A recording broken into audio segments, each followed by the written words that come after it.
County in southeastern Minnesota, western Fillmore County in southeastern Minnesota until 8:30 p.m. You serious? 23 p.m. I literally just turned you guys off. 8 miles northwest of Grand Meadow or 16 miles southwest of Rochester, moving southeast at 35 miles per hour. Oh God. Hazards include 60 miles per hour wind gusts and quarter-size hail. This is a radar-indicated threat. The following impacts are expected. Hail damage to vehicles is expected. Expect wind damage to roofs, siding, and trees. This severe thunderstorm will be near Grand Meadow around 7:35 p.m.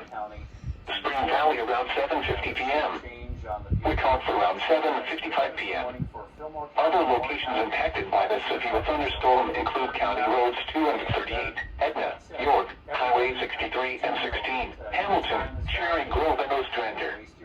This includes Interstate 90 in Minnesota between mile markers 195 and 204. For your protection, move to an interior room on the lowest floor of a building.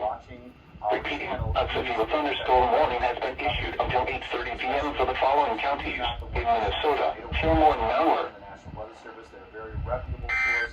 They know what they're doing when they issue these warnings.